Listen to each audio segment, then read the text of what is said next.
Hay una ruta en la cara sur del K2 que lleva casi 40 años sin ser repetida. No porque nadie lo haya intentado, sino porque todos los que lo intentaron entendieron demasiado tarde por qué no debían hacerlo. La llaman la línea polaca. Otros la llaman directamente la ruta suicida. Y hoy vamos a entender qué pasó la única vez que dos seres humanos lograron subirla. Y por qué solo uno de ellos bajó. La montaña que mata más que ninguna otra. El K2. 8.611 metros. La segunda cumbre más alta del planeta. Apenas 237 metros por debajo del Everest. Pero esa diferencia no refleja en absoluto la diferencia de peligrosidad. El Everest tiene una tasa de mortalidad del 1%. El K2 tiene una tasa del 25%. 1 de cada 4 alpinistas que intenta la cumbre no regresa. No es una estadística. Es una sentencia.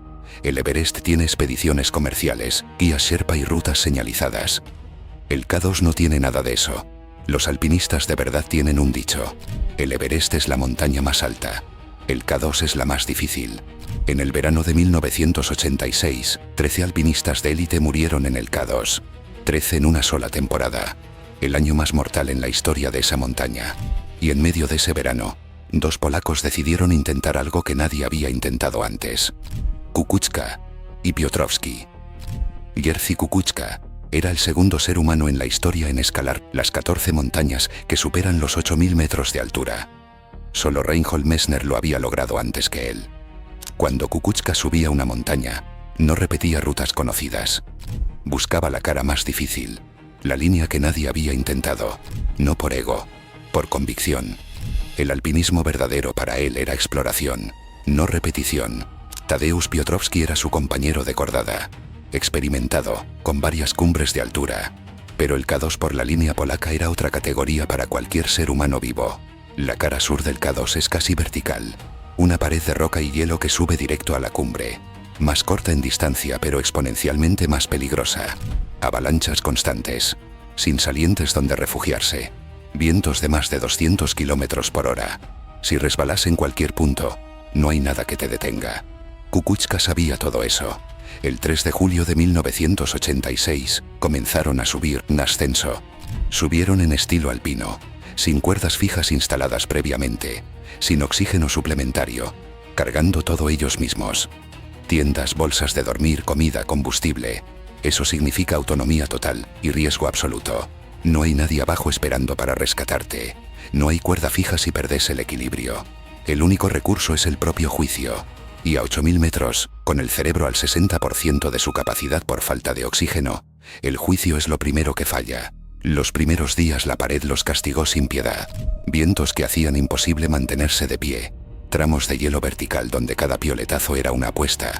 Y ese frío de altura que no es solo temperatura sino una presencia física que consume la energía desde adentro. Llevaban varios días cuando ocurrió el primer problema crítico. Se quedaron sin gas. Sin gas no podés derretir nieve.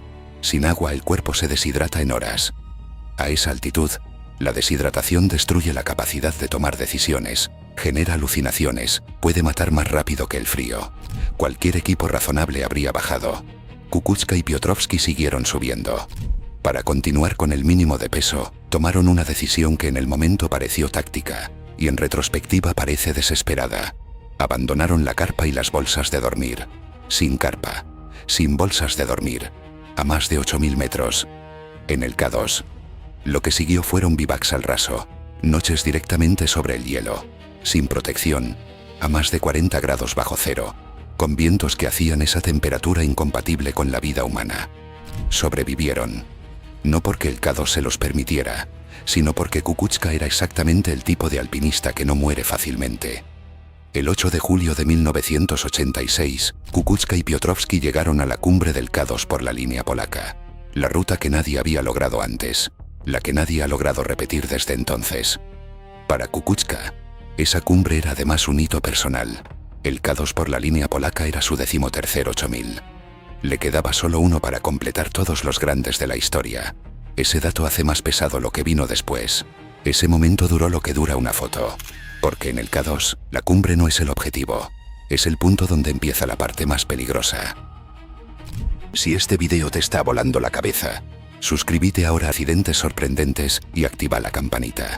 Todos los días subimos historias que no vas a encontrar en ningún otro lado. Lo que viene ahora es la parte que nadie olvida. El descenso. El error de 2 minutos. El descenso en el K2 mata más alpinistas que el ascenso. El cuerpo agotado, los reflejos lentos, la mente al límite. La misma roca y el mismo hielo que subiste, ahora desde el ángulo más peligroso, mirando hacia abajo. Llevaban días sin dormir en condiciones humanas, horas sin agua. Sus cuerpos funcionaban con una reserva que debería haberse agotado mucho antes. En algún punto del descenso, en una sección que nadie puede precisar porque no había nadie más para verlo, Piotrowski intentó ajustar su posición en el hielo. El K2 no tiene testigos, no hay cámaras, no hay otros alpinistas en la ruta. Lo que ocurre en esa montaña queda entre la montaña y quienes están en ella. Y los crampones se soltaron. Los crampones son los dispositivos de metal que se fijan a las botas para caminar sobre hielo. Sin ellos en una pared vertical, no hay agarre posible. El hielo cristalino del K2 no perdona. Piotrowski cayó. Kukuczka lo vio caer desde arriba. Vio exactamente lo que pasó y no pudo hacer absolutamente nada. No pudo hacer nada. Sin cuerda fija, sin nada entre Piotrowski y el vacío. Más de 3 kilómetros de caída sobre roca y hielo. ¿Por qué se soltaron los crampones? El agotamiento extremo. Cuando el cuerpo está al límite, los movimientos que en condiciones normales son automáticos se vuelven imposibles. Piotrowski probablemente no tuvo la fuerza para fijarlos correctamente. Un error de 2 minutos. Tal vez menos. Los estudios sobre rendimiento humano en altura documentan que por encima de los 8.000 metros el tiempo de reacción cae hasta un 50% y la fuerza de agarre se reduce drásticamente, lo que a nivel del mar es un movimiento automático. En la zona de la muerte requiere concentración consciente que el cuerpo ya no puede garantizar. El error de Piotrowski no fue descuido, fue la consecuencia directa de días acumulados al límite absoluto. 40 años de alpinismo de élite. La ruta más difícil del K2 completada por primera vez. Y todo terminó en 2 minutos. El regreso solitario y el legado. Kukuczka bajó solo por la misma ruta que habían subido juntos. Los mismos tramos de hielo vertical. Los mismos pasos donde antes tomaban decisiones en equipo. Ahora los tomaba solo. Con un cuerpo al límite y una mente procesando algo para lo que ningún entrenamiento prepara. Kukuczka nunca habló en detalle de esas horas. Solo dijo que Piotrowski era el compañero más confiable que había tenido en su carrera, que sin él no habrían llegado a la cumbre, y que lo que le pasó no fue un error de alpinismo sino el resultado acumulado de días de condiciones imposibles sobre un cuerpo que llegó a su límite absoluto. 3 años después, en 1989, Kukuczka murió en el Lhotse, la 4ª montaña más alta del mundo, cuando una cuerda se rompió durante una escalada. Tenía 44 años. El hombre que había sobrevivido la línea polaca murió en otra montaña, por otro equipo que falló.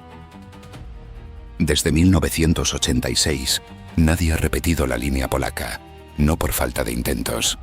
Varios equipos de élite lo intentaron en las décadas siguientes. Ninguno lo logró. Algunos llegaron a secciones intermedias y tuvieron que retroceder. Otros ni llegaron a eso. La cara sur del K2 tiene una forma de romper los planes que los alpinistas más preparados describen siempre igual.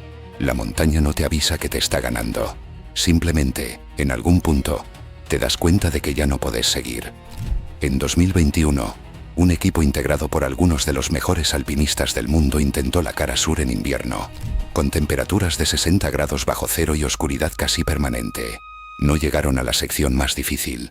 Tuvieron que abandonar antes. Y estos no eran alpinistas cualquiera. Eran los mismos que meses antes habían logrado la primera cumbre invernal del K2 por la ruta normal, una hazaña considerada imposible durante décadas. Si ellos no pudieron con la línea polaca, el mensaje es claro. Eso es lo que diferencia al K2 de cualquier otra montaña. El margen entre vivir y morir no se mide en metros, se mide en detalles. Un crampón mal ajustado, una decisión con el cerebro al 40%. Un segundo de duda en el lugar equivocado. El K2 no mata con espectacularidad, mata con paciencia. Espera a que te equivoques en algo pequeño. Y cuando lo haces, no hay segunda oportunidad. Kukuczka y Piotrowski lograron algo que nadie antes había logrado, y que nadie ha vuelto a lograr en casi 4 décadas. Subieron la ruta más peligrosa del K2 en estilo alpino, sin oxígeno, sin cuerdas fijas, durmiendo sobre el hielo. Llegaron a la cumbre. Uno bajó, el otro no. La diferencia no fue la habilidad ni la experiencia ni la preparación. Fue un crampón mal ajustado a más de 8000 metros de altura.